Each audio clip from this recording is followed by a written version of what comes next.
రైతన్న ముఖ్యమనేది కేవలం నినాదం కాదు, అది సక్సెస్ కావడం వెనుక కొన్ని విప్లవాత్మకమైన పాలసీలు ఉన్నాయని బీఆర్ఎస్ వర్కింగ్ ప్రెసిడెంట్ కేటీఆర్ అన్నారు. అది కేసీఆర్ ప్రభుత్వం సాధించిన గొప్ప విజయమని ఎక్స్ వేదికగా కేటీఆర్ అభివర్ణించారు.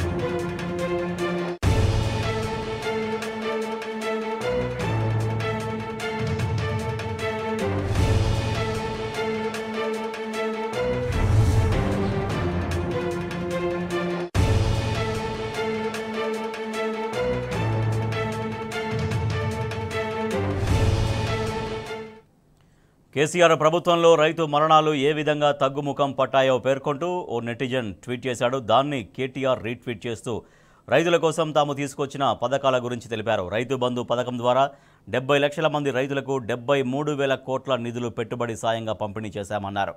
అంతేకాకుండా ప్రతి రైతుకు 5 లక్షల రూపాయల రైతు బీమా అందించామన్నారు. అధికారంలో ఉన్న గత 10 ఏళ్లలో 2 విడతల్లో 25,000 కోట్లు రుణమాఫీ చేశామన్నారు. 24 గంటల ఉచిత కరెంటుతో రైతులకు అండగా నిలిచామన్నారు. మిషన్ కాకతీయ ద్వారా వేల చెరువుల్ని పునరుద్ధరించామన్నారు.